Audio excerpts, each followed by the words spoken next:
an interesting question was asked with regards to dividing by a fraction. And the question was, why do we invert the second fraction and change the division into a multiplication?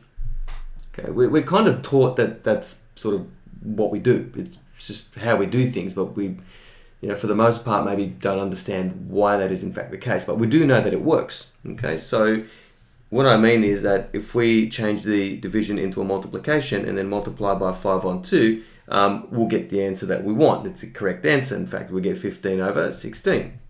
Okay, so the question is, why is this in fact the case? Okay, so let's explore this in a little bit of detail.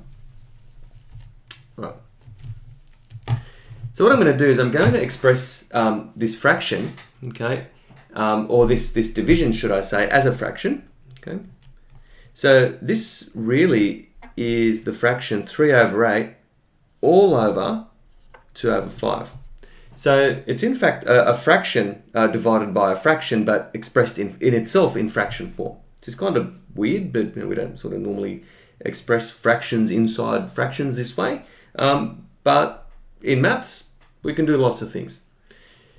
Next thing we're going to do is we're going to multiply the top fraction and the bottom fraction by the denominator of the bottom fraction.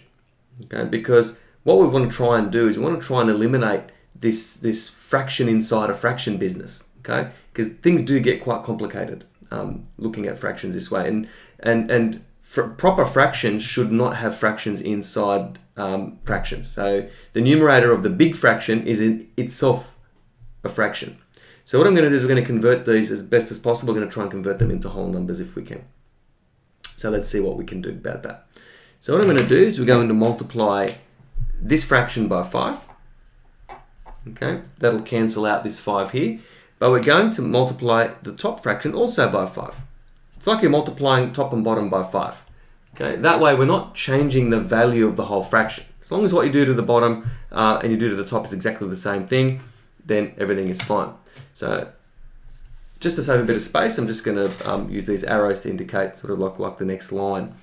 Okay, so this is 3 times 5 over 8. All over 2 times 5 over 5. Okay. Now, when you have top and bottom, a numerator and denominator that are identical, you can cross these off. Okay. So really this is the same as 3 times 5 over 8 all over 2. Okay. So this is the next line.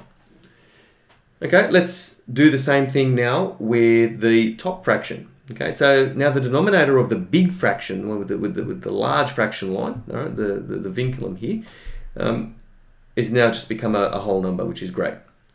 Let's now do the same thing with the denominator of the top fraction here. So let's multiply this by 8, but we're also going to multiply this by 8.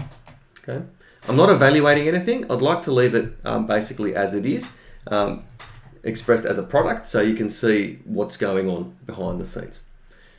Okay, now that's 3 times 5 times 8 over 8. Okay, so in fact these then cancel.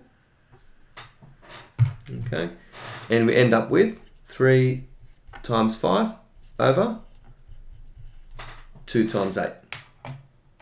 Okay, now we can change the order of a multiplication, and we're allowed to do that.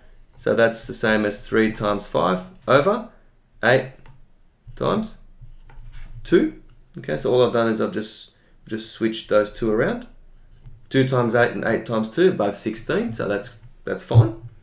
Okay, the last step we can do is to split this fraction up. Okay, so that's the same as saying 3 over 8 multiplied by 5 over 2.